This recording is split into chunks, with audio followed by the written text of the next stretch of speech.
Voilà, tout fonctionne. J'en suis ravie. Vous pouvez me dire si ça fonctionne, parce que c'est la première fois que je fonctionne avec une traduction simultanée. Alors, c'est une question qui est... On vous entend, Harmonie Le Cerf. Donc, à la transition sociale et écologique et avec les communes qui sont au cœur de cette transition, comment veiller à ce que le vivre ensemble se passe bien? C'est dans les villes que l'on trouve des personnes d'origine, de religion, de culture différentes qui cohabitent dans un espace assez limité. Et c'est là que la question se pose concrètement, la question du vivre ensemble. Surtout qu'il y a des forces politiques dont l'objectif est plutôt de diviser, ce qui, bien entendu, peut avoir des conséquences également. Et je me réjouis que nous ayons la possibilité d'évoquer ces questions aujourd'hui. Et je souhaiterais commencer par donner la parole à Jeanne Barséguian, maire de Strasbourg, ville européenne. C'est avec la ville de Strasbourg que nous co-organisons cet événement.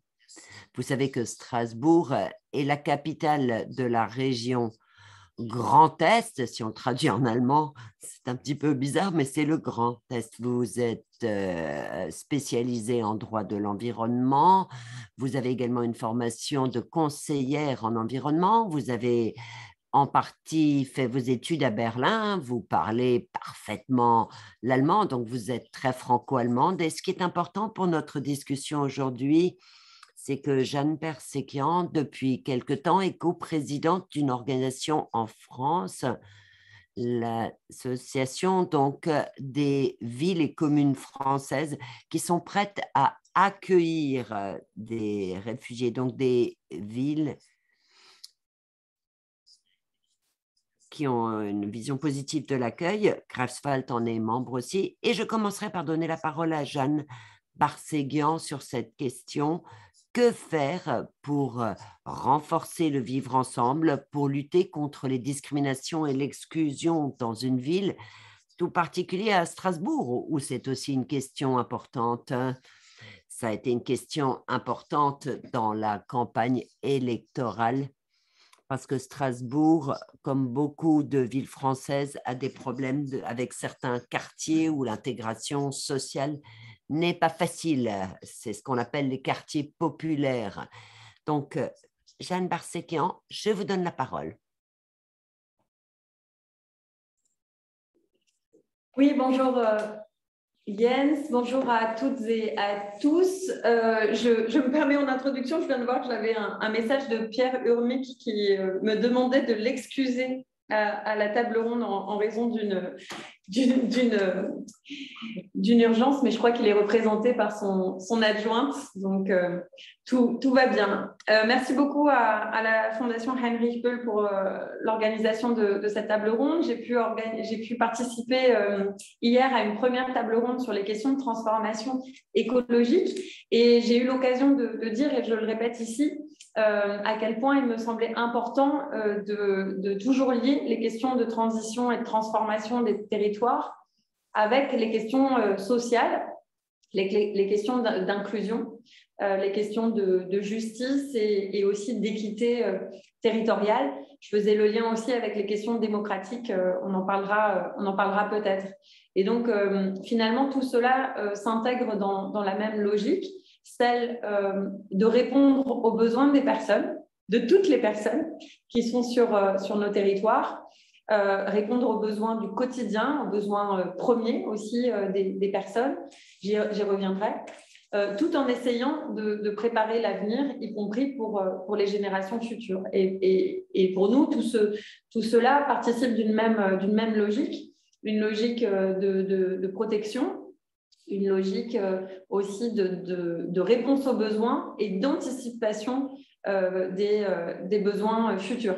Hier, on a beaucoup parlé de mobilité, on a beaucoup parlé de climat, on a aussi parlé d'agriculture et d'alimentation. Finalement, tout cela, c'est répondre aux besoins de déplacement des personnes, c'est répondre aux besoins d'alimentation des personnes. On a aussi parlé de rénovation thermique des bâtiments. Et là, on est clairement sur les questions aussi de lutte contre la précarité, et notamment la lutte contre la précarité énergétique. Donc, l'ensemble de ces sujets sont liés. Ça a été dit en introduction, Strasbourg considère avoir une responsabilité particulière dans les politiques d'accueil, d'inclusion, de lutte contre les discriminations, de justice sociale, pour plusieurs raisons. La première, c'est que nous sommes une capitale européenne qui accueille le siège de différentes institutions, à commencer par le Conseil de l'Europe et la Cour européenne des droits de l'homme. Et donc, forcément, la question des droits humains, quand on est siège de ces institutions, elle s'impose, j'allais dire, dans des grands principes portés par des traités internationaux, hein, notamment du Conseil de l'Europe, dans des droits individuels, comme ce que permet la Cour européenne des droits de l'homme. Mais du coup, ces grands principes, ils doivent pouvoir se décliner dans une politique locale. Et je suis d'ailleurs parfois assez stupéfaite de voir que les mêmes qui se targuent que Strasbourg soit une capitale européenne et une capitale des droits humains peuvent l'oublier dans d'autres champs politiques notamment, quand il s'agit d'accueillir des personnes vulnérables sur notre territoire. Et donc, évidemment, c'est important pour moi, c'est important pour mon équipe et l'ensemble de la municipalité qu'il y ait une cohérence entre ces grands principes représentés par ces institutions et notre action au niveau local. Ensuite, le fait d'être une ville, et c'est lié à ce que je viens de dire, mais le fait d'être une ville transfrontalière, transrhénane, sur les bords du Rhin, forcément, ça nous interpelle. Et vous le savez, les points frontières sont assez logiquement des points de passage, de transit, de flux. Et forcément, au moment de la grande vague migratoire qui a énormément touché l'Allemagne il y a quelques années, forcément, ça a eu des répercussions dans une ville comme Strasbourg qui est à la frontière.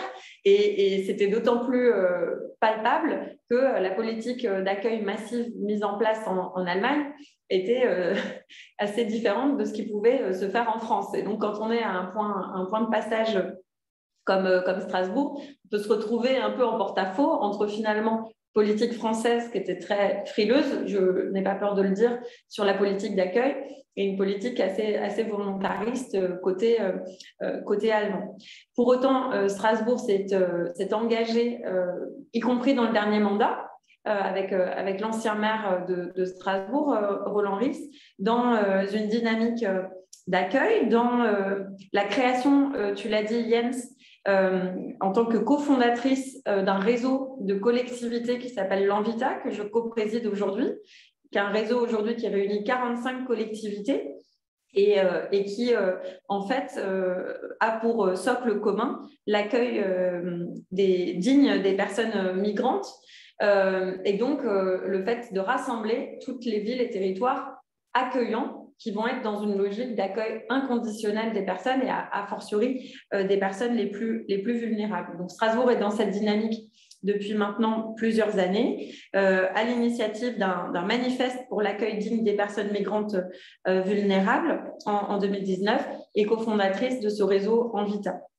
Pour ne pas être trop longue et laisser la parole aux collègues, peut-être juste dire que cette politique volontariste d'accueil, elle se traduit ensuite dans nos différentes politiques publiques, dans les différentes politiques municipales, en lien aussi avec notre CCAS, Centre communal d'action sociale, dans une logique très partenariale, c'est-à-dire que ce n'est pas seulement la ville impulse et donne une direction et la volonté politique est là, mais c'est bien en coordination et en partenariat avec les acteurs du territoire, qu'ils soient institutionnels. Évidemment, sur la question, par exemple, de l'hébergement d'urgence, on travaille en lien étroit avec l'État, puisque c'est de sa compétence. En France, ça relève de sa compétence, mais ça ne nous empêche pas d'être très volontariste à Strasbourg sur les compétences municipales. Puis on travaille évidemment étroitement avec tout le tissu associatif qui a fait preuve en plus d'un engagement et d'une solidarité interassociative très forte pendant la crise sanitaire qui est venue renforcer les enjeux sociaux. Donc, je m'arrête là peut-être pour cette introduction et je vous donnerai tout à l'heure peut-être d'autres exemples plus concrets.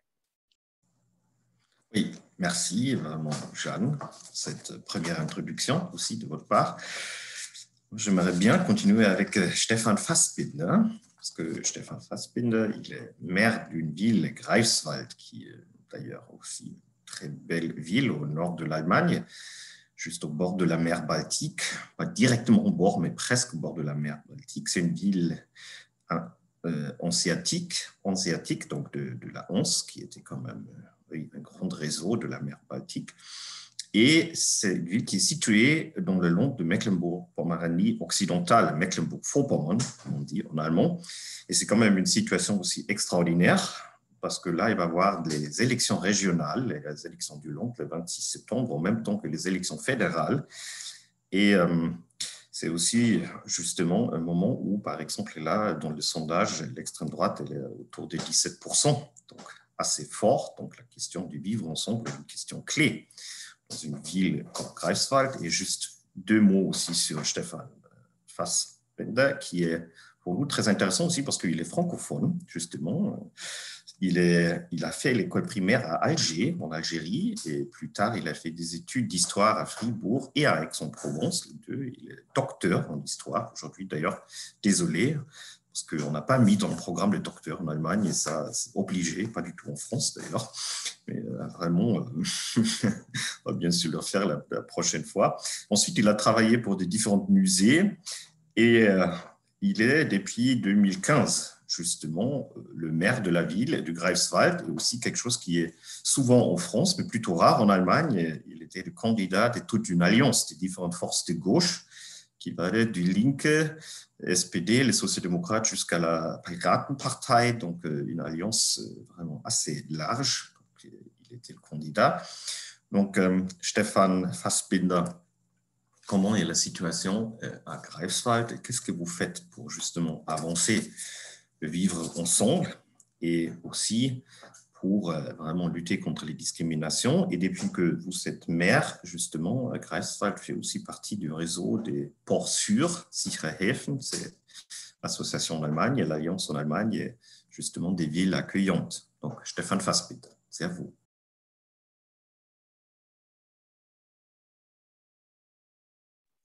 Merci beaucoup. Je me réjouis de votre invitation, de pouvoir m'adresser à vous parce qu'en Allemagne, et surtout l'Est de l'Allemagne, a plutôt mauvaise réputation en la matière. Alors, il est important pour moi de vous expliquer comment ça se passe dans notre ville. Ça me permettra de montrer que l'Allemagne de l'Est n'est pas constituée que de clichés. Alors, vous savez, enfin, la partie Est de l'Allemagne, bien sûr que nous avons des problèmes, mais il y a aussi des exemples très positifs et Greifswald en est un. La question était de savoir comment parvenons-nous à vivre ensemble sans conflit quotidien, comment arrivons-nous à intégrer les gens, comment parvenir à un vivre ensemble pacifique. Alors ici, 3 points. Faire preuve d'attention, offrir des possibilités et coopération. Faire preuve d'attention, ça veut dire ne pas laisser les choses évoluer, faire les choses rapidement, proposer des offres, des alternatives. Ça veut dire pour moi, quand on parle de paix sociale, et c'est quelque part le grand thème qui nous intéresse, il faut investir financièrement, pas seulement du travail de l'idée, il faut des investissements. Et ces investissements, en fait, ont des effets positifs pour tous. Et puis coopération, c'est la coopération entre les citoyens, mais également entre les élus et les bénévoles. Alors, à Greifswald, nous avons 7% d'étrangers, c'est assez peu. 1/3 sont des réfugiés, ce qui montre qu'avant 2015, il y en avait beaucoup moins à Greifswald. Et puis, sinon, il y a des citoyens ressortissants de l'Union européenne, surtout la Pologne, c'est notre pays voisin. Et puis, l'université attire aussi beaucoup de jeunes étrangers. À Greifswald, et c'est l'une de nos forces depuis des décennies, nous avons un réseau de volonté d'accueil et d'intégration. Le réseau intégration a été créé lorsque le pourcentage d'étrangers avait atteint 2%. Donc, à l'effort, déjà, des efforts avaient été déployés. L'objectif de l'intégration, c'est le vivre ensemble, l'égalité des chances et la véritable participation à la société et à la vie politique, la discipline reine en quelque sorte. Comment est-ce que nous mettons cela en œuvre? Ces dernières décennies, nous avons mis en place un maillage, un réseau d'encadrement avec des structures de bénévoles et puis avec la municipalité, avec différentes autorités municipales qui offrent des possibilités de conseil pour de jeunes migrantes, pour des victimes de traumatisme. Ainsi, chacun peut trouver son interlocuteur. Autre aspect important, nous essayons de faire des offres ciblées, mais en même temps de garder à l'esprit l'ensemble des quartiers, l'ensemble de la ville. Nous avons une bonne gestion des quartiers. Car dans les quartiers où le nombre de migrants est plus important, cela joue un rôle fondamental. Alors, nous avons un centre aussi où les étrangers doivent se sentir à l'aise. Deuxième point important, nous créons des offres, des structures pour les rencontres interculturelles. Nous avons un centre de rencontres financé par la ville. Il y a toute une série de cafés, les uns plus universitaires, les autres pour les femmes, les autres pour les manuels, etc. Voilà le type d'institution que nous avons pour créer des espaces de rencontres, car chacun ne se sent pas bien dans chaque environnement. Donc, il faut des offres différenciées et ciblées. Mais autre grand projet avec une fondation, l'encadrement des jeunes ou des jeunes adultes. Vous savez, il y avait des jeunes gens qui arrivaient chez nous à 15 ans, 16 ans, 17 ans, qu'on ne peut pas intégrer dans des structures scolaires traditionnelles, mais ils n'arrivent pas forcément facilement dans des institutions de formation. Et donc, nous venons de mettre ça en place. Ce sont des groupes d'âge où il y a souvent des problèmes et donc on les encadre dès le départ. L'apprentissage de la langue, c'est une priorité, chacun le sait, c'est une banalité et c'est un domaine qui a beaucoup souffert pendant la pandémie. On a connu des revers et là, il va falloir tout de suite mettre l'accent dessus. C'est fait aussi par la municipalité, mais également avec des structures d'encadrement qui fonctionnent avec des bénévoles. Et puis, dernier domaine, la promotion de la participation à la société, de la participation politique. Après le logement, la nourriture, c'est ce qui est plus important, participer à la vie culturelle et politique aussi. Nous avons maintenant également décidé d'autonomiser les migrantes pour qu'elles puissent faire valoir leurs intérêts, pour qu'elles puissent faire partie de la société, de la politique de la ville. Ça n'est pas facile, on va y arriver. Et puis, nous avons un tout dernier projet, ça existe déjà dans beaucoup de villes. Nous allons mettre en place un conseil des femmes migrantes. Nous sommes en train de discuter pour voir quel est le modèle le plus adapté. Il y a toute une série de modèles en la matière. Nous essayons de voir partout dans la République fédérale pour voir quel est le modèle qui serait le plus idoine pour nous. À Greifswald, nous avons une personne chargée de l'intégration qui a une fonction de coordination, de mise en réseau, car ce qui est important, c'est la coordination entre les différentes structures, parce que sinon on risque des doublons, c'est peu efficace et c'est coûteux.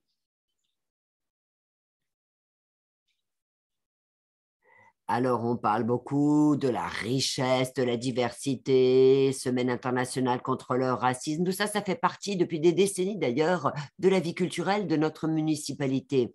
Et puis pour terminer, 2 points sur l'accueil des réfugiés. Nous en avons 1300 à Greifswald. Alors, évidemment, à partir du moment où il y en a dans la ville, ça en attire d'autres, c'est un petit peu partout pareil. Ça fonctionne bien. Au début, ça n'a pas toujours été facile. Juste après avoir été élu, nous avons mis en place ici des logements communautaires. Le débat n'a pas été facile, ça n'a certainement pas été le débat le plus facile de mon mandat, mais entre-temps, cela fonctionne bien. Alors, l'AfD, l'extrême droite, a demandé à ce qu'on mette en place un conseil des riverains, mais en fait, entre-temps, il n'existe plus puisque les thèmes sont devenus superflus puisque tout fonctionne. Par ailleurs, M. Althoff l'a dit, nous nous engageons dans l'alliance Port Sûr. Là, nous nous inscrivons dans la tradition des villes de la Hanse. Alors, on dit toujours, dans la Hanse, on ne laisse personne se noyer. C'est très cliché, mais c'est important pour nous. Et puis, nous sommes aussi parrains, comme d'autres villes, donc de cette action pour le sauvetage des personnes en mer. Et nous avons donc d'emblée participé à cette alliance pour les ports sûrs, donc les villes accueillantes. Mais moi-même et beaucoup d'autres dans la ville, nous pensons que, en fait, cette migration dans notre ville, eh bien, ça n'est pas un problème, mais c'est plutôt une richesse et une opportunité. Je vous remercie. Merci beaucoup, Stéphane Fassbinder. Vraiment, c'était déjà aussi vraiment un tour d'horizon avec aussi tous les différents instruments et projets très concrets que vous faites à Greifswald pour vraiment réaliser ce vivre ensemble. J'aimerais maintenant donner la parole à Katrin Habenschaden. Katrin Habenschaden est la deuxième maire de Munich. En France, on dirait la première maire adjointe. Munich est la troisième plus grande ville de l'Allemagne, de centre économique et industriel, et la capitale de la Bavière. Ce qui est intéressant et aussi assez différent de la France, c'est que Katrin Habenschaden, elle est la deuxième maire, pas la première, mais elle est quand même celle qui représente le groupe le plus fort au conseil municipal, parce que les Verts ils sont justement les plus forts. Et ils jouent comme ça un rôle bien sûr décisif pour la gouvernance de la ville. Et le maire lui-même, c'est un maire sociodémocrate, donc c'est aussi justement la question d'une coalition, comme très souvent en Allemagne. Et elle est responsable pour des sujets comme la construction, pour l'emploi, pour le travail, pour l'égalité des femmes, pour l'éducation, pour le développement durable, pour l'Europe et des questions internationales, donc un portfolio très très large. Et elle est déjà depuis 2014 membre du conseil municipal de Munich. Elle a travaillé comme employée de banque avant, elle a fait des études d'économie en même temps. Ensuite, elle a aussi travaillé pour des banques dans le financement des entreprises, dans une banque publique de Munich. Et en plus, elle a fait une formation pour l'éducation à l'environnement en forêt. Et maintenant, je vais justement changer en allemand.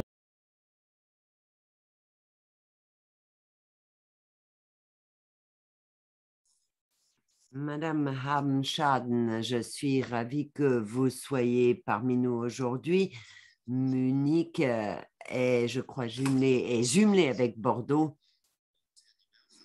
Munich, c'est une ville très multiculturelle. Alors, comment y organisez-vous le vivre ensemble? Munich était la ville où, en 2015, beaucoup de réfugiés sont arrivés. On a vu toutes les images à l'époque. Et Munich, par ailleurs, est une ville qui est toujours au centre du débat sur l'explosion des loyers. Comment peut-on encore permettre une diversité si les prix de l'immobilier et les prix des loyers augmentent tant? Comment essayez-vous de faire avancer la question à Munich? Merci beaucoup. Moi aussi, je me réjouis d'être parmi vous. Je vous remercie d'avoir organisé cette rencontre. Alors, quelques observations sur Munich. Un habitant sur deux de cette ville a d'une façon ou d'une autre, ou est d'une façon ou d'une autre issu de l'immigration, pas seulement depuis 2015, mais c'est vrai que c'est en 2015 que beaucoup de réfugiés sont arrivés à Munich. Traiter les autres dignement sur le plan social et économique, c'est important pour nous. Cela fait très longtemps que nous participons à des programmes de relocalisation, à des programmes également de sauvetage en mer. Munich est aussi port sûr et est actif dans l'Alliance port sûr. Donc, encore une fois, en tant que capitale de la région, nous agissons au niveau fédéral et au niveau régional pour améliorer les possibilités d'accueil municipal des réfugiés. Alors, vous savez, il y a la répartition qui est réglementée, cela met des limites, malheureusement. Donc, nous n'arrivons pas toujours à accueillir plus de personnes que nous n'avons le droit de le faire parce que depuis 2015, nous avons les structures pour le faire. Et lorsque les réfugiés arrivent chez nous, eh bien, nous essayons de veiller à améliorer leurs conditions de vie. Par ailleurs, et ça fait partie de mon domaine de responsabilité, c'est quelque chose de passionnant et d'assez nouveau, surtout pour une commune, nous essayons dans la coopération au développement côté commune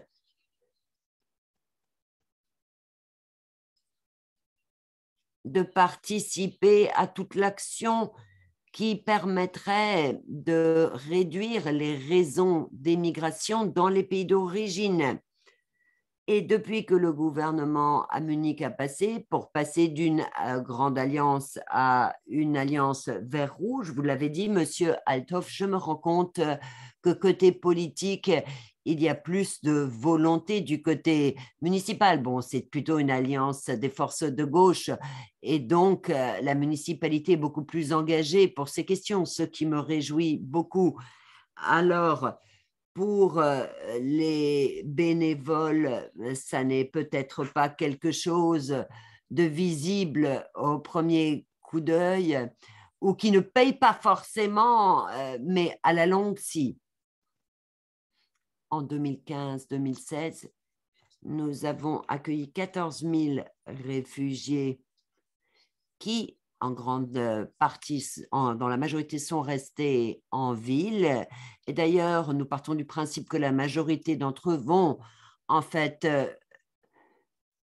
se créer une nouvelle existence à Munich avec tous les problèmes qui existent, à savoir le coût de la vie à Munich.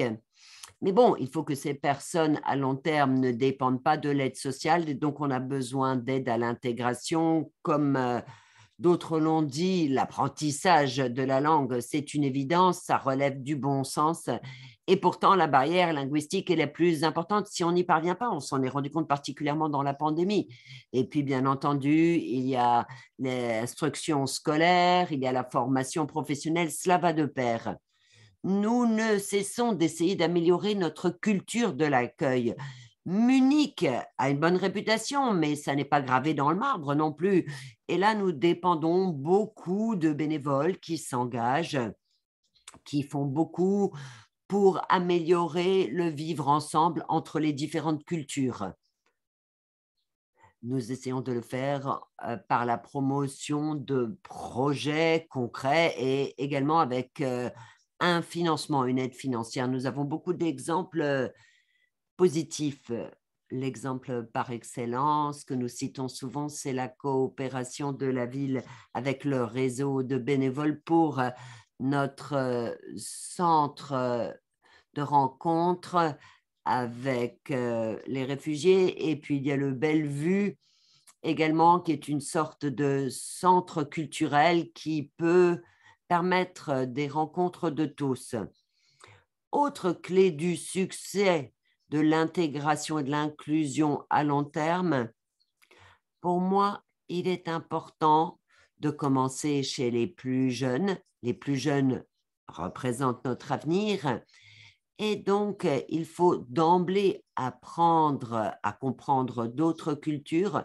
Et donc, nos institutions éducatives ont comme mission de renforcer ces enfants issus de l'immigration. Et je ne sais pas comment le dire, mais veiller à ce que tous les enfants, tous les jeunes soient préparés à se vivre ensemble. Donc, la ville de Munich également s'engage beaucoup pour la formation de ses enseignants, de ses éducateurs, même si nous ne sommes pas ici responsable des contenus scolaires. Ça, c'est le niveau fédéral qui en est responsable. Et puis ensuite, il y a le numérique et la pandémie de Corona a donné un coup d'accélérateur. Donc, nous avons déployé énormément d'efforts pendant la pandémie où donc l'école se faisait à distance, à domicile. Nous avons beaucoup fait pour que tous soient équipés avec des ordinateurs parce qu'ils n'existaient pas dans tous ces foyers, parce que cette phase de l'école à domicile a duré beaucoup plus longtemps et l'objectif, c'était de ne pas creuser encore plus le fossé parce que certains enfants dans des logements pour les migrants n'avaient pas d'ordinateur. Nous avons également des plateformes numériques d'intégration. Nous avons Integrate. Alors là, nous travaillons à l'échelon de la région et en tant que commune, nous sommes impliqués en tant que partenaires et il y a une bonne coopération au-delà donc des différences politiciennes. Et puisque nous parlons d'intégration et d'inclusion, j'aimerais que l'on parle de tous et pas seulement des réfugiés. On oublie souvent dans le débat les personnes qui, pour d'autres raisons, ne sont pas pleinement intégrées dans la société, que ce soit à Munich ou ailleurs, les personnes souffrant de maladies chroniques, de handicap, les sans-abri. Ça aussi, c'est important, même dans cette ville très riche qu'est Munich. Tous ces facteurs ont un impact sur le fossé social, particulièrement dans les grandes villes. C'est la raison pour laquelle j'insiste pour dire que la pandémie n'a fait que renforcer, que creuser ce fossé, que renforcer les inégalités. On a le Pass Munich aussi. L'objectif, c'est rééquilibrer les inégalités sociales avec, par exemple, des billets à des prix plus intéressants, et également des billets pour les transports. Voilà. Très rapidement, un aperçu de ce que nous faisons à Munich. J'ai essayé de faire ça sur le modèle de ce qui a été dit pour Greifswald et j'ai essayé également de vous ajouter d'autres exemples positifs propres à Munich. Et j'attends avec impatience d'entendre les solutions qui existent dans d'autres villes. Je me réjouis vraiment de cette rencontre de ce débat, car je crois que nous avons énormément à apprendre les uns des autres. Donc, j'adore Munich. Bien sûr que j'aime vous dire à quel point cette ville est fantastique, mais en premier lieu, je suis là pour voir ce que je peux apprendre d'autres villes en Allemagne ou en France. Merci beaucoup. Un grand merci à Catherine Habenschaden. Merci pour cet aperçu très, très vaste de tout ce que fait la ville de Munich. Stéphane Fassbinder l'a déjà dit tout à l'heure, et Jeanne Barsekian aussi. Et il s'agit de ne pas réagir, mais d'agir dès le départ, et cela de manière préventive et à un stade précoce. Oui, et ne pas seulement mettre en place les structures quand la situation devient brûlante. Oui, en effet, il faut anticiper, prévoir, prévenir. Vous avez cité des points intéressants et ce que vous avez dit sur la numérisation est très intéressant. À Paris, on a connu 3 confinements très stricts, des temps très difficiles et certainement encore plus difficiles en France qu'en Allemagne. Et là, effectivement, le fossé est apparu très clairement en matière de numérique.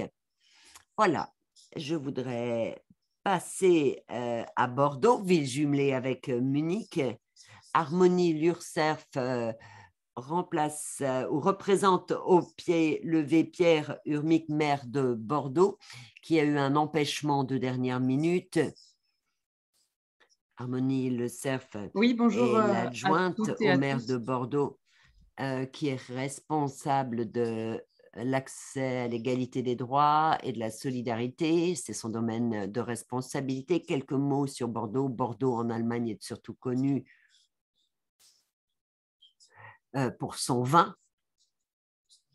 Et c'est aussi un endroit où les Allemands aiment aller en vacances, mais Bordeaux est aussi la capitale de la région Nouvelle-Aquitaine. C'est une ville particulièrement intéressante parce que pendant 73 ans, à la tête de Bordeaux, il y avait les conservateurs. Et depuis l'été dernier, c'est Pierre Ourmic et tous ses compagnons qui sont parvenus à être élu à la municipalité. Lui-même, il a été pendant 25 ans dans l'opposition à Harmonie Cerf. Vous êtes beaucoup plus jeune, donc ça fait moins longtemps certainement que vous êtes dans l'opposition.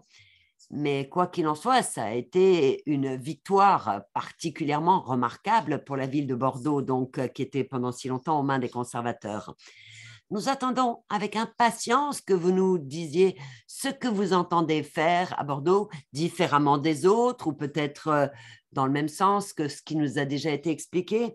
Alors, à Bordeaux, la question du vivre ensemble est particulièrement importante, aussi celle des prix de l'immobilier et de la flambée des loyers. Alors, c'est vrai que on va très vite de Paris à Bordeaux en TGV, mais en général, ça entraîne toujours une flambée de l'immobilier. Donc, comment est-ce que vous gérez cette question de l'inclusion et du vivre ensemble? Vous avez la parole, madame. Oui, bonjour à toutes et à tous. Alors effectivement, je suis adjointe de Pierre Urmic et je l'excuse encore. Il était désolé de ne pas pouvoir assister et participer à cette table ronde. Je suis aussi dans ma vie hors élu juriste spécialisée en droit des étrangers et demandeurs d'asile. Et c'est à ce titre que je me suis engagée auprès de Pierre Urmic pendant la campagne pour défendre ces notions-là. Donc voilà, je relève au pied levé, mais je ne suis pas totalement perdue.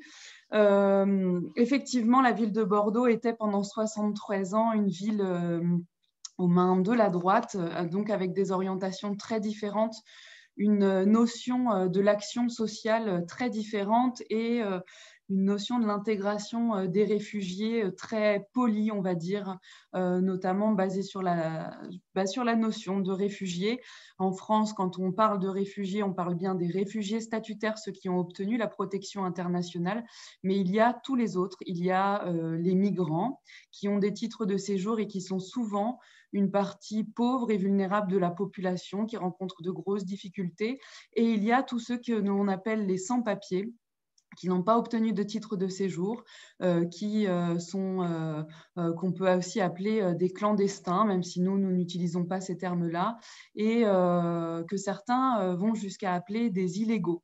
Donc voilà, il y a toutes ces populations-là que nous, on a décidé de prendre en compte, d'aider, parce que ce sont des habitants et des habitantes de Bordeaux et que la réalité, c'est qu'en plus, ils vivent, ils travaillent et ils participent à la vie et à l'économie du pays et de la ville. Nous, notre approche pour faire avancer l'inclusion et la lutte contre les discriminations et les inégalités, c'est en fait en filigrane, en transversalité, tout notre programme et notre projet de mandature qui repose sur 3 grands piliers. Le premier pilier, c'est la concertation qui permet d'inclure les habitants, de réfléchir ensemble et surtout de se rencontrer, d'échanger et de faire remonter les idées du terrain, des personnes qui vivent ici, des associations, de celles et ceux qui font vivre le territoire.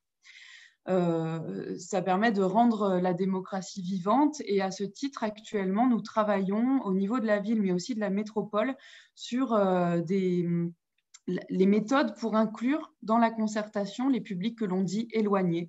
Donc, qui sont souvent les publics les plus pauvres, les plus précaires, les migrants, les personnes qui ne prennent pas part au débat public, qui ne s'en sentent pas légitimes ou même qui ont une grosse difficulté pour suivre l'actualité et être informés de ce qui se passe dans la ville au niveau de la concertation.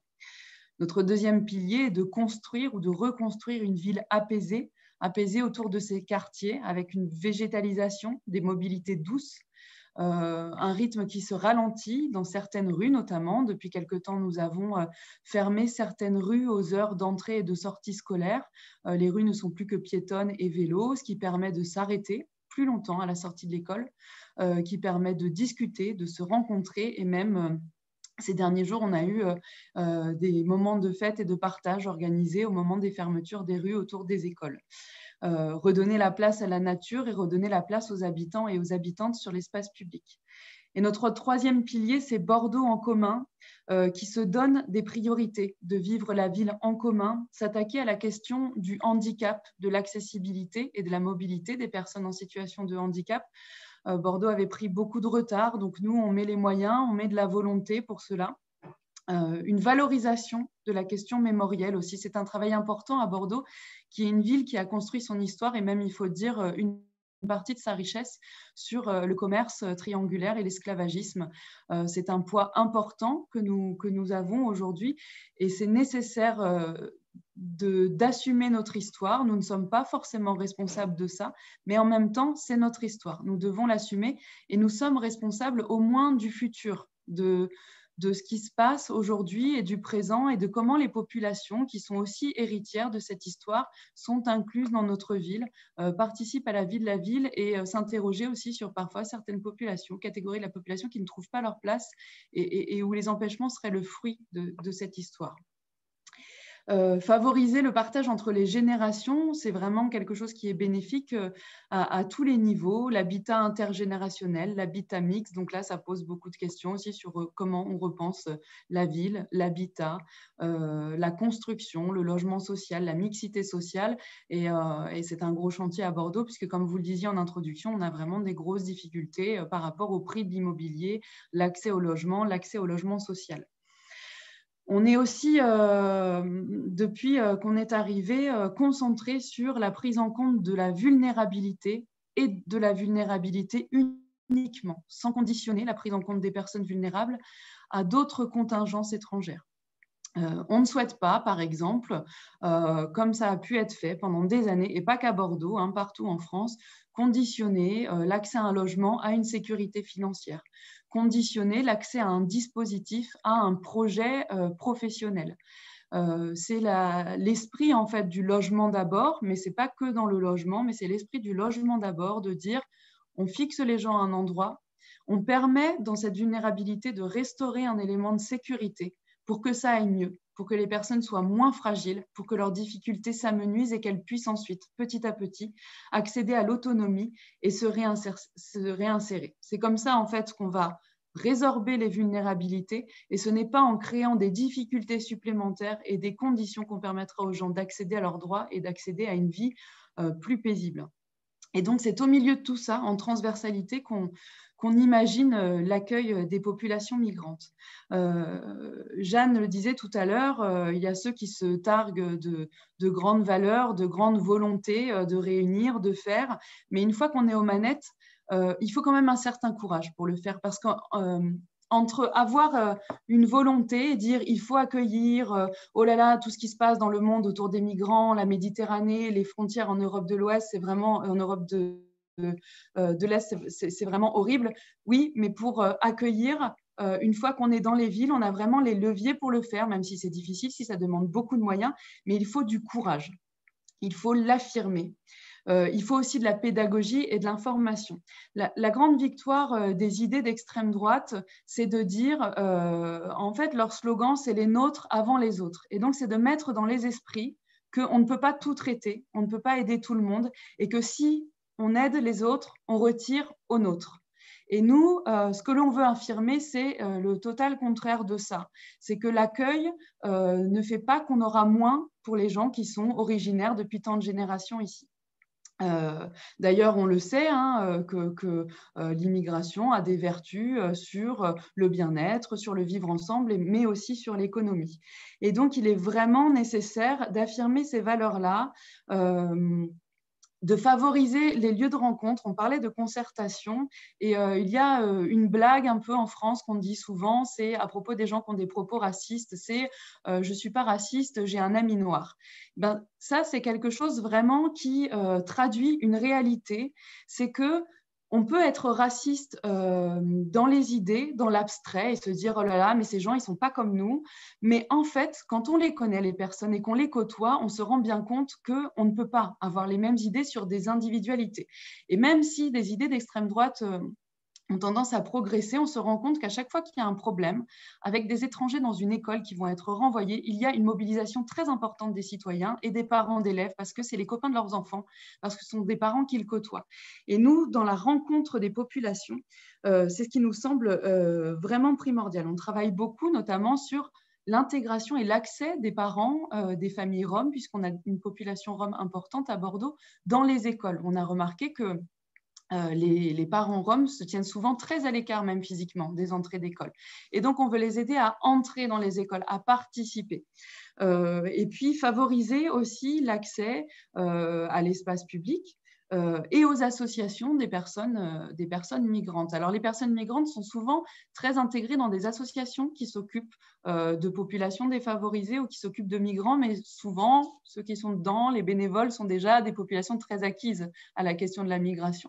Donc, on veut favoriser leur accès à toutes sortes d'associations, même avec des buts et des statuts étrangers à la question de la migration. On veut assurer nos valeurs, les ancrer dans le territoire. Donc, je disais, accueillir les personnes, les mettre à l'abri. Un accueil qui doit être inconditionnel. Nous avons adhéré à l'Anvita depuis notre arrivée à la mairie de Bordeaux. Et quand nous avons présenté ça à l'intégralité du conseil municipal, notre opposition de droite nous a dit « mais l'accueil inconditionnel, ce n'est pas légal ». C'est faux et il faut le dire. Nous sommes la mairie, nous ne sommes pas la préfecture. L'accueil inconditionnel ne veut pas dire qu'on revient sur les décisions de la préfecture et qu'on juge à leur place qui a un titre de séjour et qui n'en a pas. Ça veut simplement dire qu'on est en charge d'une ville dans laquelle se trouvent des personnes et que ces personnes ont droit à un accès aux conditions dignes. Une mise à l'abri, l'accès à l'eau potable pour manger, pour boire, pour l'hygiène, l'accès à une nourriture en quantité suffisante, l'accès à la scolarisation des enfants, ça c'est notre devoir. Et ce n'est pas à nous de juger qui doit être sur le territoire et qui ne doit pas l'être, et ce n'est pas nous de toute façon qui gérons les reconduites aux frontières. Donc on n'a pas à s'immiscer là-dedans, et l'accueil inconditionnel ne veut pas dire qu'on s'immisce là-dedans. Ça veut simplement dire que les gens ont des conditions, doivent avoir des conditions de vie dignes. Et enfin, nous souhaitons être volontaristes sur des compétences qui ne sont même pas forcément les nôtres. On parle notamment de la mise à l'abri, c'est une compétence de l'État. Aujourd'hui, il faut dire honnêtement, l'État, sur le territoire français, n'a pas mis sur la table les moyens nécessaires à mettre tout le monde à l'abri. Et là, je ne parle pas que des migrants, je parle des sans-abri au sens large. Et il est donc nécessaire que les villes et les territoires soient volontaristes sur la question. C'est ainsi que nous, depuis notre arrivée à la mairie de Bordeaux, nous avons mobilisé notre patrimoine municipal qui était habitable ou presque habitable. On a fait quelques travaux, on a meublé et on a mis à l'abri des personnes vulnérables, comme je le disais tout à l'heure, sans autre condition que leur vulnérabilité. Ce sont principalement des familles, mais aussi quelques isolés. Nous avons actuellement 43 ménages mis à l'abri dans notre patrimoine municipal sans condition de durée. Et à titre gratuit, on paye aussi les fluides et l'assurance et on accompagne socialement les familles. Certaines sont accompagnées par des associations, par des bénévoles et donc elles sont à l'abri dans le patrimoine municipal et ainsi on participe à la résorption du sans-abrisme. Et enfin, ce travail se fait dans la transversalité. Comme je le disais, on a mis l'accent sur la question du handicap et souvent, quand on considère la question du handicap et qu'on met en œuvre des dispositifs, ça permet de lever beaucoup de verrous. Je pense notamment aux documents en langue facile à lire et à comprendre. C'est la traduction des documents administratifs, souvent avec des pictogrammes, des mots très simples, des choses faciles à traduire, qui s'adressent aux personnes à la base en situation de handicap. Mais ça permet de rendre aussi tous les documents administratifs accessibles aux personnes qui ne sont pas françaises, qui ne savent pas lire et écrire, même françaises, mais qui ne maîtrisent pas totalement la langue française. Ça permet de faciliter le travail de nos agents administratifs et surtout, ça nous permet, ça nous oblige à repenser, quand on travaille sur le FALC, repenser nos interfaces numériques. Et souvent, par ce travail de repenser nos interfaces numériques, on en vient à une simplification administrative et d'accès aux documents administratifs et donc d'accès aux droits et d'accès aux services pour les personnes. Donc voilà, j'ai fait, alors je rajouterai comme l'a fait Jeanne, que nous avons aussi notre CCAS, Centre communal d'action sociale, qui est totalement aujourd'hui en refonte, notamment autour de ces questions d'accueil, d'inclusivité et des populations migrantes, mais aussi des populations très vulnérables, très marginales. Nous avons beaucoup de sans-abrisme à Bordeaux, notamment de sans-abrisme de jeunes, souvent très jeunes et souvent aussi addicts et polytoxicomanes. Voilà pour moi. Merci beaucoup, vraiment, Harmonie. Les CERF, je crois, là, on a quand même très bien vraiment vu que ça fait une différence s'il y a des écologistes au pouvoir sur ces questions, vraiment, avec toutes les différentes mesures. Et c'est aussi intéressant de voir ce que vous essayez de faire pour l'accueil des migrants, parce que là, il y a quand même une très grande différence entre les villes en Allemagne et en France, parce qu'en France, ça c'est pratiquement exclusivement une compétence de l'État. De niveau national, en Allemagne, il y a des villes, ils ont un rôle beaucoup plus important. Là, des dons, beaucoup plus de possibilités et de compétences, justement, dans cette question. Mais vous avez montré qu'il y a quand même aussi en France des possibilités d'agir pour les villes, même si ça, c'est toujours une relation assez conflictuelle avec l'État et les gouvernements au niveau national sur ces questions, justement, en ce moment. Et parce qu'il faut peut-être aussi dire qu'il y a quand même une différence qu'en France, qu'il y a quand même un grand problème, qu'il y a beaucoup des réfugiés qui sont dans la rue, parce qu'ils sont un peu hors du système, parce qu'il faut être vraiment dans un processus de demande d'asile ou autre pour avoir le droit et la possibilité d'être accueilli dans un centre de réfugiés en Allemagne. Et je ne dis pas ça pour dire que les choses seraient mieux, il y a beaucoup de choses qui sont moins bien en Allemagne, mais ça n'existe pratiquement pas.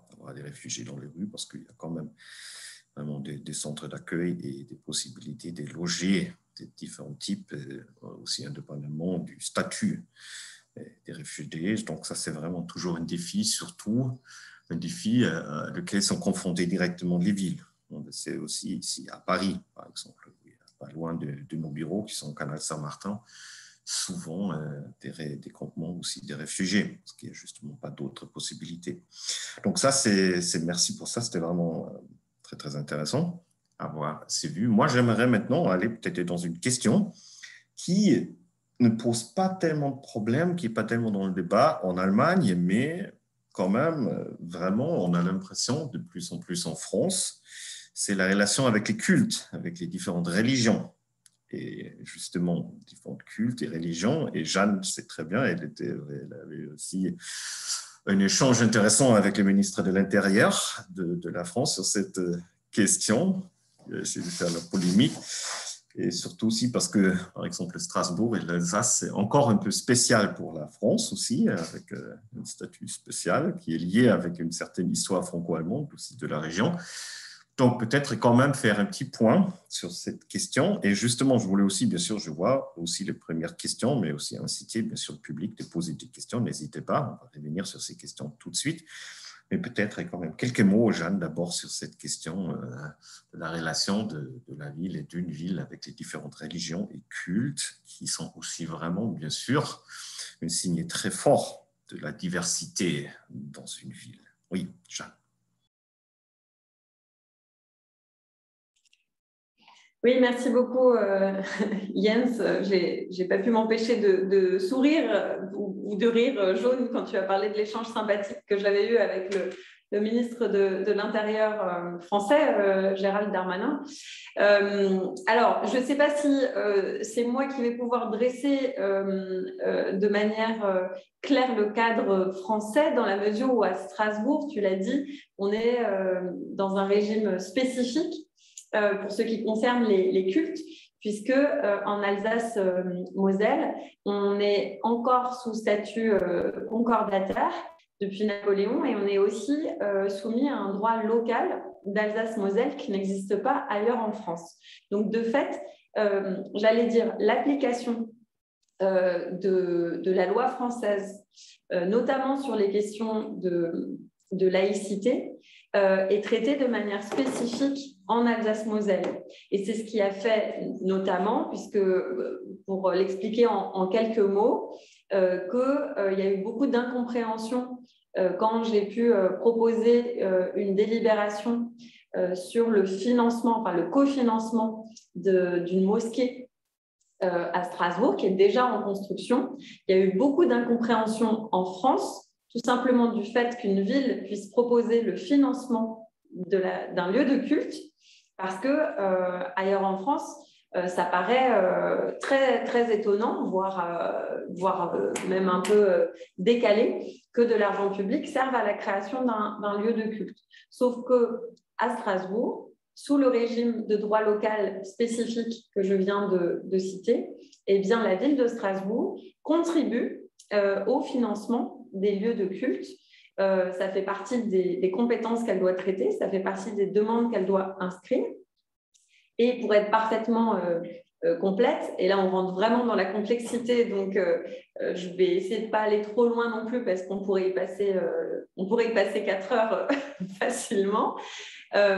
Les lois concordataires et le droit local, initialement à Strasbourg, ne s'appliquaient qu'au culte dit reconnu, c'est-à-dire à l'Église protestante, à l'Église catholique, et à la confession juive, et ne s'appliquait pas à l'islam. Mais la ville de Strasbourg, en 1999, sous une mairie socialiste, sous Catherine Trottmann, avait pris la décision d'être dans un régime d'équité vis-à-vis des différents cultes, et donc de venir participer au financement des lieux de culte musulmans. Il y avait donc notamment cofinancé la première grande mosquée de Strasbourg. Voilà, donc on est dans un contexte ici très particulier. Je préfère préciser tout cela parce que quelqu'un, et peut-être Harmonie ou d'autres élus locaux français, ne tiendraient pas du tout le même discours que moi, puisque nous, du fait de la spécificité d'Alsace, de notre région, qui a été sous droit allemand, puis sous droit français, il y a de vraies spécificités. Tout cela dans un contexte où en France aujourd'hui, les questions de laïcité, c'est-à-dire le fait de pouvoir garantir aux personnes la liberté de croire ou de ne pas croire et d'exercer leur liberté de culte dans le cadre républicain de la République française. Ce débat aujourd'hui est assez exacerbé par des tensions, par des amalgames aussi qui peuvent être instrumentalisés notamment par l'extrême droite, mais parfois aussi par la droite, hein, on peut le dire clairement. Je vais être très caricaturale exprès parce qu'on n'a pas beaucoup de temps. Islam migration égale islam égale terrorisme et insécurité. Et donc, ça devient très compliqué de parler des relations aux cultes et aux religions en France parce qu'assez rapidement sont faits des amalgames. Hein, on les entend malheureusement aussi à la radio tous les jours, et c'est exacerbé par les débats au niveau national sur fond de pré-campagne présidentielle. Donc évidemment, c'est un contexte compliqué. Ce que je peux dire pour Strasbourg, et comme ça fera le lien aussi avec ce qu'on disait tout à l'heure sur la question de l'accueil inconditionnel, sur la question de l'inclusion, c'est qu'à Strasbourg et sur les compétences spécifiques de notre ville, eh bien, je considère que la ville doit pouvoir permettre ou faciliter la création de lieux de culte dignes pour tous les habitantes et les habitants de ma ville. C'est-à-dire qu'ils ne se retrouvent pas à devoir prier dans des hangars insalubres ou dans la rue, et qu'il doit pouvoir y avoir des lieux dignes pour exercer son culte.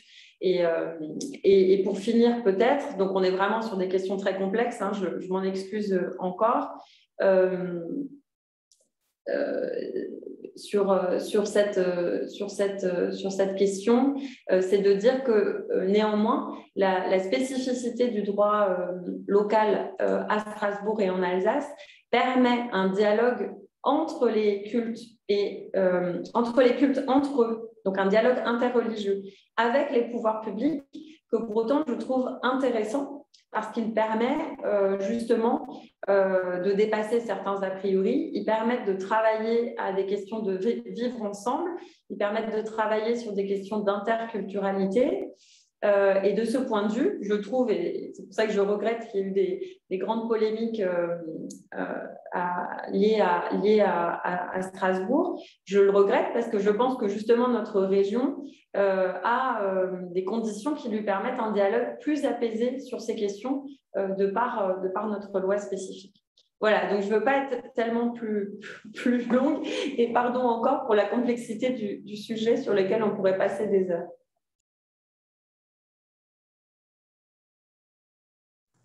Merci, Jeanne. Oui, ça, c'est justement vraiment une question qui est très différente entre la France et l'Allemagne aussi, avec ce concept, cette idée de la laïcité. D'ailleurs, juste pour mentionner, à ce moment-là, il y a un projet en ce moment à Berlin qui est très intéressant. Ça s'appelle House of One. C'est la construction d'un bâtiment c'est le lieu d'une ancienne église, et ça va être une église qui est construite par les communautés juives, musulmans et chrétiens ensemble. Donc, ça va héberger 3 différentes formes d'églises dans la même maison. Et c'est d'ailleurs aussi un projet qui, sans aucun problème, en Allemagne, est soutenu avec beaucoup d'argent, je crois 30 millions par le niveau national, et 10 millions par le Land de Berlin, la ville, donc, qui est soutenue, et qui c'est vraiment cette idée d'avoir même un lieu pour 3 différents cultes qui sont en train de construire ça ensemble, aussi justement pour marquer un symbole. C'est un projet très, très intéressant, d'ailleurs. Ja, ich wechsle mal. Voilà, je vais repasser à l'allemand. Monsieur Fassbinder, qu'en est-il de la situation à Greifswald? Alors, une ville qui est clairement protestante, l'ensemble de la Hanse était protestante, et donc d'où les liens avec La Rochelle. Et donc, oui, il y avait beaucoup aussi protestants. Ensuite, bon, il y a les Huguenots qui sont partis en Prusse, à Berlin. Bon, mais qu'en est-il donc de la situation à Greifswald par rapport à la partie ouest de l'Allemagne? La particularité de la partie est, c'est que les gens n'ont pas de religion. Ce n'est pas un athéisme revendicatif, c'est comme ça. Alors, il y a une bienveillance à l'égard de l'Église. Ici, ce sont surtout des protestants. Les catholiques sont une minorité qui disparaît. Dans l'ensemble, il y a beaucoup de bienveillance et à la municipalité, nous coopérons étroitement avec l'Église. On est à 100 mètres ici de la cathédrale, donc tout ça se passe avec beaucoup d'harmonie. Alors, on a aussi beaucoup, relativement, mais de manière relative, on a effectivement une arrivée de musulmans et nous cherchons de nouveaux locaux pour pouvoir accueillir la communauté musulmane. Et le phénomène est peut-être le même qu'à Munich, on a un problème de place. Nous aussi, on a un marché du logement et de l'immobilier qui est saturé, donc nous essayons de l'appuyer. Nous n'irions pas en tant que municipalité jusqu'à le financer, mais nous l'encadrons de manière positive. Et là, il n'y a pas de tension. Peut-être parce que justement, les Allemands de l'Est ont toujours eu beaucoup de distance par rapport à la religion et donc ça ne crée pas ou ça n'éveille pas autant d'émotions. Merci beaucoup. Madame Habenschaden, qu'en est-il à Munich?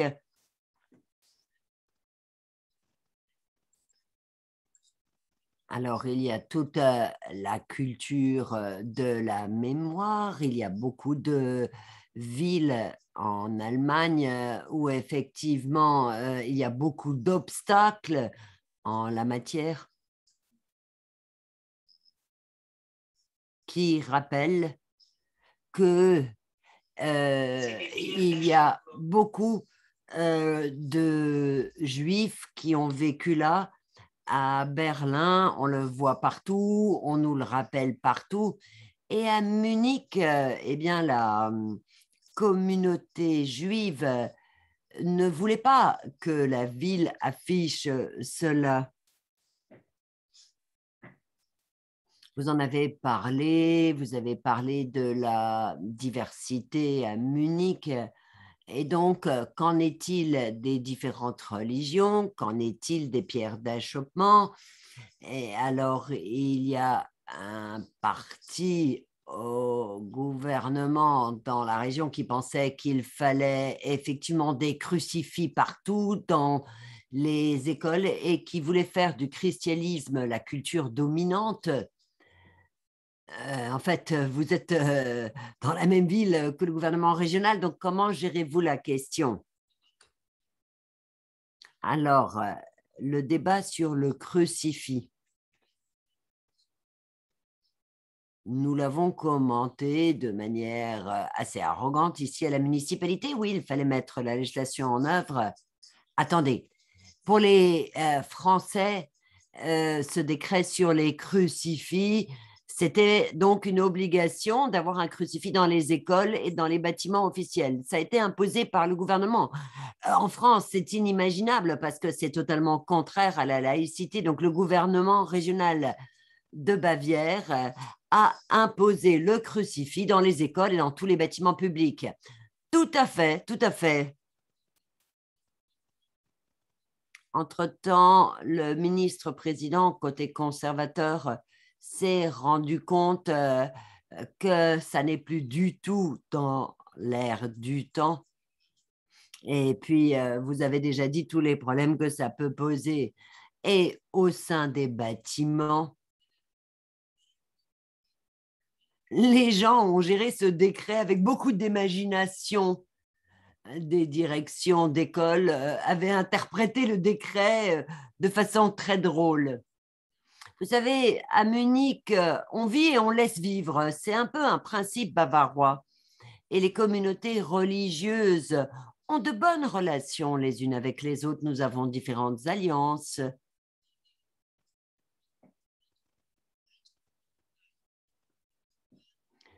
Pour qu'il y ait une égalité aussi entre les communautés religieuses.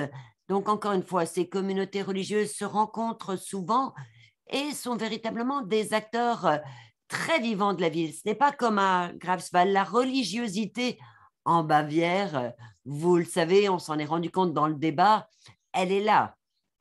Ça fait pleinement partie de la vie de la ville, mais on peut aussi le voir de façon positive.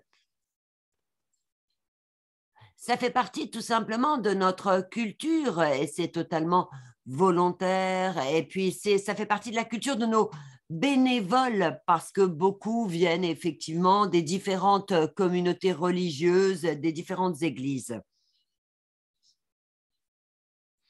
Nous avons pris une décision. Ensuite, contre ces fameuses pierres d'achoppement dans l'espace public, ça n'était pas contre cette culture du souvenir ou de la mémoire. Vous savez, nous avons une grande communauté juive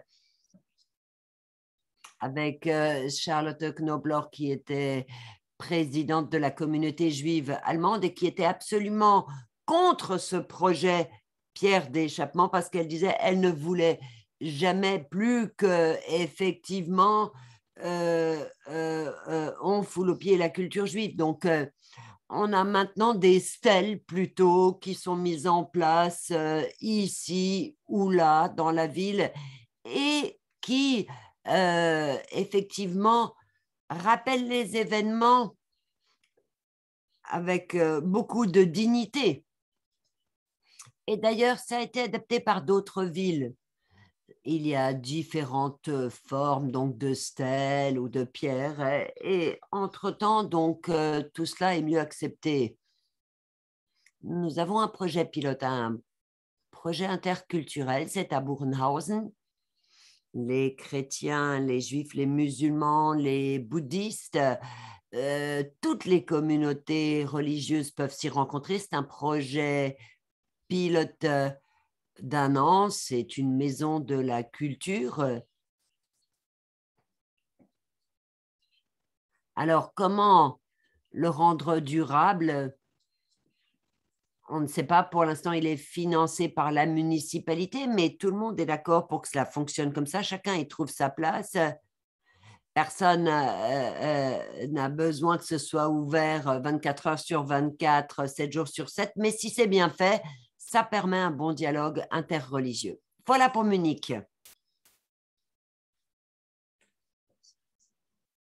Oui, merci. J'ai trouvé c'est très intéressant ce que vous disiez sur l'imagination dont certains ont fait preuve à Munich pour gérer ce décret sur les crucifix. Oui, c'était très passionnant, très intéressant de voir la façon dont on pouvait installer un crucifix ou tout ce qu'on pouvait décréter comme un crucifix. On ne reconnaissait pas toujours le crucifix. Parfois, c'était très coloré et on en profitait pour intégrer toutes les religions. Donc, effectivement, sur le plan politique, ça a vraiment été ici un grand succès. Il faut quand même aussi dire… Enfin, un grand succès pour ceux qui l'imaginaient de cette façon, mais sinon pour le décret, non. Il faut quand même aussi vraiment clarifier que pour l'audience en France, que ça, c'était quand même quelque chose qui était très seulement réduit pour la Bavière. Donc, ce n'est pas un grand débat, un vrai débat dans le reste de l'Allemagne. Quand même. Je crois que c'était aussi très clair avec ce qu'a dit Stefan Fassbinder, que c'est certainement pas quelque chose qui serait un débat à Greifswald, par exemple, ou en Mecklenburg-Vorpommern. Ça, c'était quand même, là, vous voyez quand même très bien les grandes différences dans les régions, aussi culturelles, aussi au niveau de religion. D'ailleurs, la Bavière, c'est aussi traditionnellement très fortement encore catholique, par exemple, que d'autres régions sont plutôt protestants, comme la région au nord. Donc oui, ça vraiment merci. Harmonie, peut-être aussi à vous. Est-ce que c'est une question, comment vous traitez cette question à Bordeaux? Bien sûr, en France, ce serait indiscutable et pas du tout imaginable de mettre des croix dans une mairie ou des choses comme ça. Par contre, il y a quand même là maintenant aussi des maires de droite qui essayent de mettre des crèches de Noël dans des mairies, tout ça, pour montrer, par exemple. Donc il y a aussi un peu ce débat dans une telle direction. Donc, comment vous traitez cette question à Bordeaux? Alors, c'est vrai que nous, on est dans des configurations différentes de ce qu'on a pu entendre et même différentes de Strasbourg, puisque nous sommes soumis à la loi de 1905 sur la séparation de l'Église et de l'État et la laïcité. Il y a une vie culturelle importante dans la ville de Bordeaux, mais qui est plutôt paisible. Le maire participe à toutes les grandes manifestations culturelles et ça se passe bien. Après, il est évident que face à une augmentation de la population qui pratique le culte musulman, nous devons aussi être vigilants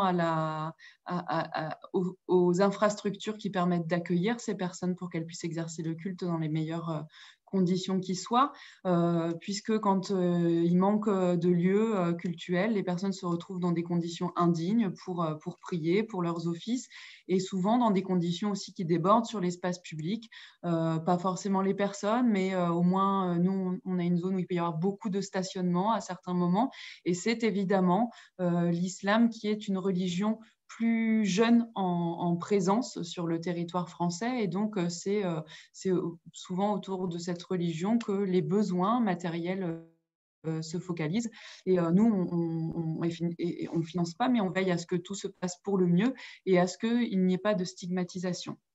Je voulais revenir sur la polémique autour de la mairie de Strasbourg et bien préciser quand même que cette polémique est assez étrangère à la question des cultes et de la religion. Elle est la conséquence de deux choses graves qui se passent en France. La première étant la nécessité de stigmatiser systématiquement les musulmans, l'islam et le culte musulman à chaque fois qu'il se passe quelque chose, que ce soit sur les lieux de culte, sur le port du voile, sur la présence des personnes musulmanes même dans l'espace public.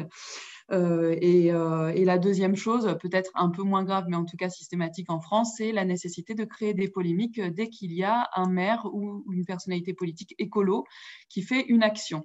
Et donc, les deux réunis, ça a donné cette énorme polémique totalement injuste et très inquiétante. Je pense qu'on est toutes et tous conscients des dangers lorsque les religions sont ainsi manipulées et stigmatisées à des fins uniquement politiques. Et on doit vraiment s'en inquiéter et encore une fois insister sur le fait que cette polémique n'avait pas de rapport avec des difficultés entre les cultes de s'entendre et de s'exercer sur un territoire, mais bien sur une volonté de faire monter ça pour en faire quelque chose, pour en faire un sujet, pour en faire un débat et surtout pour pointer encore une fois un potentiel danger complètement délirant autour de la présence de l'islam sur le territoire français. Donc voilà, à Bordeaux, ce n'est pas un sujet particulier et ça se passe plutôt bien. Et d'ailleurs, le maire de Bordeaux a tenu assez rapidement à faire en sorte qu'il y ait une place pour les personnes musulmanes dans le cimetière à Bordeaux, puisqu'il n'y avait pas de carré musulman à Bordeaux et c'était dans une autre ville où les personnes devaient se rabattre pour placer leurs défunts.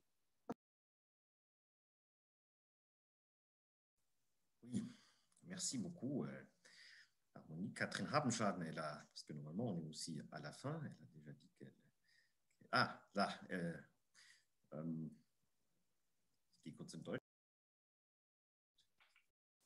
Est-ce que vous voulez encore ajouter quelque chose en guise de conclusion? Oui, très volontiers. Ne vous inquiétez pas, c'est la fin. J'imagine que vous aussi, vous avez d'autres engagements, mais je vous en prie. Je vous ai déjà remercié, mais je dois le dire, ce débat, la façon dont les maires entre la France et l'Allemagne ont discuté, j'ai trouvé ça extraordinaire. Si vous pouviez effectivement répéter ce genre d'événement, eh bien, j'y participerais volontiers parce que j'ai appris beaucoup de choses. Oui, nous en sommes ravis. Nous le ferons début novembre et nous espérons nous revoir à Strasbourg en espérant que le variant Delta ne nous en empêchera pas. Mais grand merci à vous, Catherine Habenschaden. Il faut toujours changer le canal, pardon. Oui, c'est vrai, de toute façon, on arrive à la fin de notre débat, mais j'aimerais quand même donner justement la possibilité pour un petit mot de conclusion ou de clôture à vous trois, mais vraiment aussi assez bref, parce qu'on est déjà à la fin. Et peut-être vous voulez aussi dire quelque chose, comment on peut justement avancer sur ces sujets aussi avec des comparaisons franco-allemandes, et comment on pourrait aussi faire des réseaux, des maires, peut-être aussi des réseaux des maires écologistes, comment ils pourraient arriver à se faire aussi même plus entendre au niveau national, ça c'était aussi une question, sur ces questions-là. Oui, donc vraiment un mot de conclusion, de clôture très très court. Jeanne, d'abord. Oui, merci. Très, très rapidement, pour remercier encore de cette table ronde, rappeler que je serais très heureuse d'accueillir des événements de ce type à Strasbourg et qu'on envisage d'ores et déjà avec la Fondation Heinrich Böll que ça puisse être le cas au mois de novembre. Je serais aussi très heureuse de continuer à échanger avec les autres villes. C'était d'ailleurs la deuxième fois qu'on se voyait en visioconférence avec Catherine de Munich et je me réjouis de la retrouver. Peut-être juste un dernier mot pour dire que par rapport à toutes ces questions, je crois que le gros enjeu pour nos villes et nos territoires, c'est d'essayer de rassembler, de réunir plutôt que de diviser. C'était un peu en filigrane des échanges qu'on a eus aujourd'hui.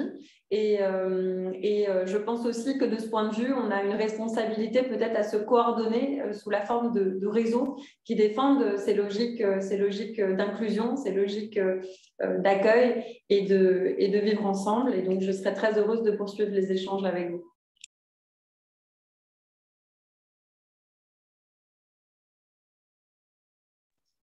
Merci beaucoup, Jeanne. Monsieur Fassbinder, une brève conclusion. Oui, avec grand plaisir. Ce fut un plaisir pour moi que d'entendre beaucoup de Français, mais ça, c'est une joie toute individuelle. L'échange me semble important, en effet. Il y a un autre aspect qui me semble primordial et qui n'est pas toujours considéré à sa juste valeur par les Verts. Il faut dire les choses telles qu'elles sont.